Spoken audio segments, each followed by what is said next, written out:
The IREAD testing window opens in 1 week. This means all second graders and third graders in Indiana will take the reading test. Legislation passed last year requires third grade students to be retained if they don't pass the IREAD. There are some exemptions, but not a lot, which means schools are preparing for what happens next. From either our text. Everyone here is ready for the IREAD. I feel like kids are doing the best that they can possibly do. We've done the best that we can do. Parents are coming alongside of us and really helping their kids. This is third grade at Oxbow Elementary School. Students have been preparing to take the IREAD test. So we do tell parents, the things that you can do the night before. You make sure they get a good night's sleep. Talk them up. Teacher Deb Salee is not new to the classroom, but this is the first time in a long time where there's added pressure to pass the reading assessment. And so we spend the year really working on reading skills. We don't want to focus too much on the test, even though it's so important.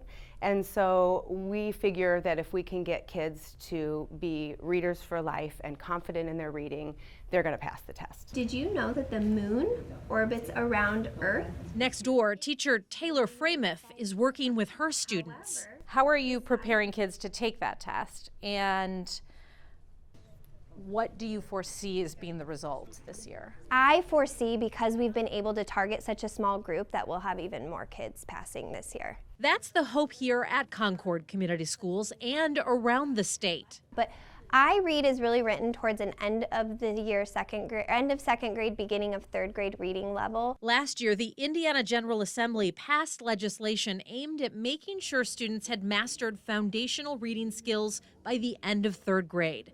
Among other changes, Senate Enrolled Act 1 will require third graders who don't pass the IREAD to be held back. We've had an IREAD retention rule on the books for a long time, but there's been a tremendous amount of exemptions and cause for being able to continue for students to move on, and a lot of those are eliminated, so that's the change. Concord Superintendent Dan Funston says now third grade students who don't pass the IREAD will only get a good cause exemption in very specific cases, meaning the law is pretty strict. We hope that we get almost all of them through. We hope we get all of them through, but we know that there will be some that will need that extra year support. Teachers and schools across the state have been trying to reach kids and families to provide extra support and communication.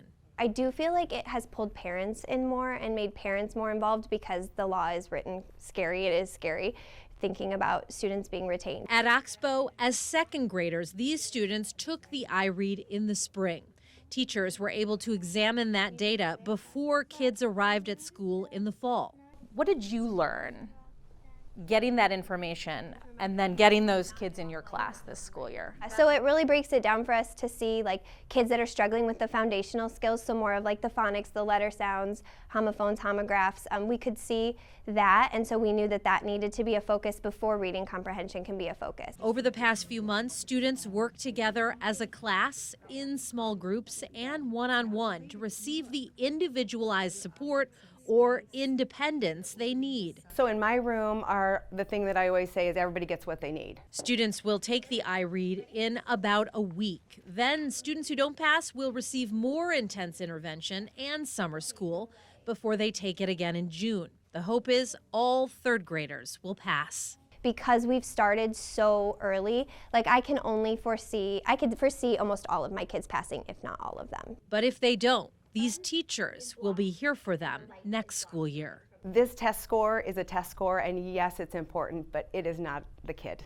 And so we always want to look ahead to, this is a child, and this is a deficit that they have that they're going to have to work on, and that's okay, because they still have value and we still love them all. Coming up on Wednesday, more on those exemptions and what last year's IREAD results can tell us about this year. Thanks for watching. Here's another story you may like, and subscribe to the WSBT 22 YouTube channel.